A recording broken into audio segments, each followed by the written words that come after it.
Hello everyone, welcome back to GGN. This is part 4 for today. It's Tuesday, January 8th, 2013, and I'm Darko. My website is ggnonline.com, and on YouTube is ddarko 2012 and 2013. Alright, I'm going to continue here with where we left off, and we're talking about the shooting, and they're coming for your guns, they're coming for your guns. I've already made this, or gave my take on it, about how you're actually supporting the military-industrial complex, right? Because ultimately, if there is a revolution, physical revolution against the government, so that you can institute another form of slavery, another new government that's probably being funded and backed and co-opted by the same people that are running your current government, that you're going to run out of bullets, right? Unless you can start making, manufacturing your own weapons and ammunition, you're going to have to go back to the complexes. So it's not very sustainable. And again, you're using violence against violence, and they have a monopoly. These globals have a monopoly, and the state has a monopoly on violence. So you're not going to beat that. You just have to win people over, right? Their souls and minds, their hearts and minds, as they say. Central Texas officials to vote on banning gun shows. So, ooh, everybody go running, right? Deep in the heart of Texas. They're voting this week on measures that would prohibit gun shows on public and private property. Counties are expected to vote on Tuesday, according to Austin American Statesman. City officials are expected to follow suit shortly after. So what does this do? Oh, gun shows sees record turnout. Vendors running out of merchandise from January 5th. So, and don't worry about this. This is just my malware fighter telling AVG to go F itself as just trying to install a stupid toolbar or something on my computer. I love that too, because I've already blocked it out. Didn't even install it on there, but it's on there. So about 20,000 attended the open day of the week-long Rocky Mountain Gun Show Saturday. Typically, the gun show draws about 17,000 people. And I just saw an article about a bill in California that was trying to be passed about the restricting the sales of, assault rifles and high-capacity magazines. And so you'll probably see a surge in sales of ammunition and that. You have gun checks soar 39%, and they set a new record, says the FBI. So the FBI background checks, which is basically you registering your firearm, that's required for American slaves buying pitchforks, set a record in December, indicating that more people may purchase pitchforks after the Connecticut school massacre stirred interest in self-defense and prompted renewed talk of limits on their pitchforks. Of course, I say pitchforks because that's my analogy to, say the American Revolution or just any other time where it's going to be a, quote, real revolution. That's what it's going to be like when you're fighting the globalists, they're going to have some pretty sophisticated weaponry. And it'll be a bloodbath, and so there's nothing to glorify about it at all. I mean, even the history of that, the Patriots go off about the Constitution is everything and the only thing. I'm sorry if I offend you, but there was actually something set up prior to that. It was just basically the Federalists, the centralized government. People didn't like that. And there's many reasons for the Civil War. I've gone over that. But, one of them was that it started off as a confederation of states, and the Federalists just basically started going crazy, and all the, quote, forefathers were not great men. They were big government people. And so those people that were no longer wanting to be a part of that, quote, union anymore, tried to leave and go back to their old system that they had before that. And, of course, the Union did what? They did what they know best, which is to use violence, to lash out with violence against a group of people who wanted to voluntarily leave peacefully. Illinois lawmakers abandoned attempts to ban assault weapons. So after all that hoopla, they're coming for your guns, the Illinois lawmakers abandoned attempts to ban assault weapons. Oh, this is just a side note. They were also looking at other issues they were hoping to address, such as pension reform, i.e. how they're going to screw people out of their pensions. Forcing companies to disclose what they pay in taxes. Big companies? No, the little guys that create jobs. Allowing those in the country illegal immigrants, to obtain driver's licenses, right? Piers EXPLOSIVE showdown with man who wants to deport him. So sparks fly as CNN host discuss gun control with Alex Jones. So he's a prominent conspiracy theorist. See, this is why I kind of try to distance myself from him. He's done a great job as far as waking people up. The only problem is I think he's waking people up prematurely before they're ready with that fear and too much emotion based into it. And so people kind of just don't know how to react right away. And then he tells them, gotta stock up on foodstuffs, gotta get your gold and silver. And of course, they sell all that on his website. And you gotta stack your gun, you gotta stockpile your guns, and you gotta be ready to take on the Republic, take on the government, the redcoats, right? So he's there to engineer and create the 10%, right? Because they always have to have controlled opposition, the powers that be. And I don't like to be called a conspiracy theorist. I call it for what it is. A lot of it's bullshit, and I try to smash through a lot of this programming, this propaganda. And I'm a commentator. I don't like to be called a conspiracy theorist. But I guess Alex Jones was calling Piers Morgan a foreigner and a redcoat. So, he says here that he threatens 1776 will commence again if you try to take our firearms. So like someone mentioned to me, it's a good point. Very simply, think like, duh, but this could actually trigger that 10% that was manufactured and engineered and created by the powers that be using InfoWars and that. People with good hearts and they have legitimate concerns and grievances. They're just like everything else. You're being used for a certain agenda there. But my point is that they're going to use this gun control thing to get people to start the revolution. And like in that old movie from, I think, the 30s or the 20s, Things to Come, it shows very clearly what they do. They're just going to grind you down until you have no more fuel or gas for your cars. You have no more bullets for your guns.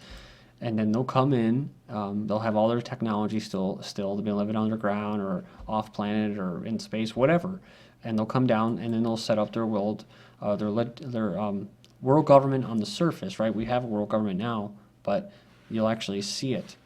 And the thing is, the good thing, the positive thing is that it doesn't last. At least in that movie or in that story, when one of the plebes or the slaves actually get a hold of this telescreen that projects out to everybody, basically like the internet, and is able to get through to people and just start speaking his mind, and it just like spread like wildfire to people, and that's what changed it. It wasn't, but it just scares me when I was talking about what I was talking about, and then you have this guy who's supposed to be the authority of alternative media, who, Bill Cooper back in the day was very skeptical of this individual, which can turn a lot of people off. You get very, very emotional and confrontational and fist flying and fingers pointing and stuff like that, Like I said, the craziest part is about deporting him. Seriously, dude. The guy is supposed to be able to speak his mind.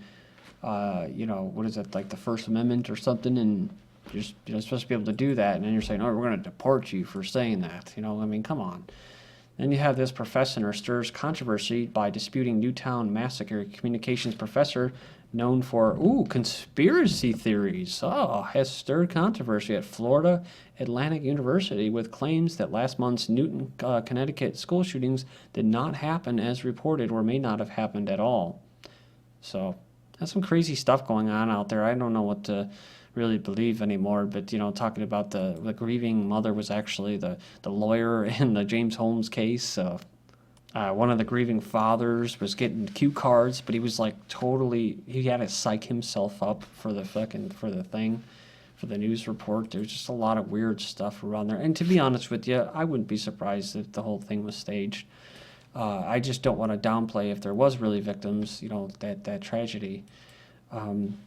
Aurora theater shooting, cops took pill bottles from Holmes' apartment. So again, they seized 4 prescription bottles and immunization records, vaccine records when they searched theater shooting suspect. Wow, that's interesting. Vaccine records, that's very interesting because part of this linguistics or neurolinguistics, neuroscience, which James Holmes was into, and probably this other recent shooter in Connecticut was probably the result of, just like the Arizona shooter, they were probably shot up with a bunch of different stuff, mind-altering drugs, and put through like MK Ultra type programs to be triggered and to be let loose while there's a second gunman shooting innocent people, possibly.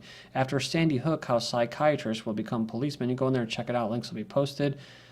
Talking about in the wake of the Sandy massacre, they stated that mental health services must be made more available, presumably to stave off future killers. It says, of course, this monstrosity is wrong. So many killers have acted under the compelling influence of SSRI, antidepressants, and other brain medications. The drugs are known to induce violence and suicides, of course. So more mental health means more murders. So yeah, it goes on here and it says that now we hear Joe Biden's presidential task force on gun control is meeting with psychiatrists. Backup link there. Here's what they're discussing about tightening background checks on people who buy guns, and the checks could include discarding whether applicants have been under psychiatric care, and if so, diagnosis was made.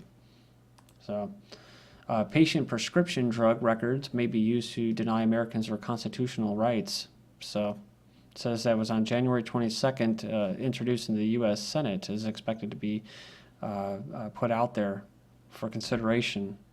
So, although it's not made publicly yet, it says the heavy emphasis on mental health in recent gun control discussions echoes the present-day denial of Second Amendment rights to veterans diagnosed with PTSD. Of course, now, if you have anti-authority disorder or you're into conspiracy theories, you can be deemed unfit, mentally unfit. You can be forcibly prescribed, like the Marine who was found in a psych ward after being kidnapped for posting something about Obama on Facebook. And then you can be drugged, and then all of a sudden you can't arm yourself, unless of course you're rolled out like this guy, all drugged up, or like James Holmes, and given an AR-15 that jams, and then to be a patsy. School shooter's DNA to be studied, so kind of like Michael Jackson, where they were keeping his body from the family for like weeks at a time, almost months I think it was, until his body was finally laid in the ground. To just to study the programming. That's what they're doing. They're studying the program. They're studying his DNA to see if the eugenics worked, right? See, the experts are going to believe it may be the first of its kind, is expected to be looking for abnormalities or mutations in Lanza's DNA, so they can what? They can duplicate it and put it in a vaccine, or put it in chemtrails or aerosols or the water or whatever. Something the media is ignoring, the San Antonio theater shooting, the national media ignored. So, yeah, it said here that it was actually an off-duty policeman. Basically, this boyfriend, sent her a text message, this woman, and saying that he planned to go to the restaurant where she worked and shoot somebody. So, before she could warn patrons, the restaurant Garcia entered and started shooting. One bullet slightly wounded a patron, while others scattered out of the exit doors, headed for safety. The theater lobby mall across the mall. So Garcia chased them and continued shooting, but it says this got the attention of armed off-duty law enforcement officer who is working at the theater. So he chased Garcia back to the theater and back in the men's room. I guess he shot like 4 times or something like that and killed him. But again, that was an off-duty cop, so he's probably allowed to carry. Atlanta mom shoots intruder in the face 5 times. So she took the matters on her own hands on Friday when confronting an intruder with her 9-year-old twins. She was all held up in basically in a closet, and shot 5 times at this burglar. So, of course, the real way to solve this problem is to make it so that it's economically not viable, or there's no incentive to really steal like this. It'd be nice if people had work and didn't have to resort to stealing. That should be the solution, not just more guns. But it helps, right, to be able to defend yourself, to have that pitchfork. Large cities all over America are degenerating into gang-infested war zones. So, cities such as Chicago, Detroit, Camden, New Orleans, Oakland were once bustling with economic activity, but as industry has fled those communities, poverty has exploded, and so has criminal activity. It says here, meanwhile, financial problems have caused all of those cities to significantly reduce their police forces or revenue collectors. Why? Because there's no revenue to collect, right? They're not there to maintain order. Oh, maybe they will with the bat over the head and the threat of violence and the gun. But if people in cities were armed, or good people were able to be armed, right, then it wouldn't be as bad. But unfortunately, like where I'm currently living now, unfortunately, it's a big mega city. And so, I can't carry my firearm anymore. So, yeah, I'm back home where I grew up for a short period of time, thank God. Then I can run back to Amish country. Chicago already ahead of 2012's murder rate, so this is where I'm at. In the first 6 days of this year, 12 people were murdered in Rahm Emanuel, Chicago. So that's 2 ahead of last year's 6-day total. Puts out for 730 this year, which would be the highest since 1997. Chicago also broke the record for the highest parking meters, and they recently have just been going on a tasing spree, tasing everybody. This is GGN, I'm Darko. Thank you.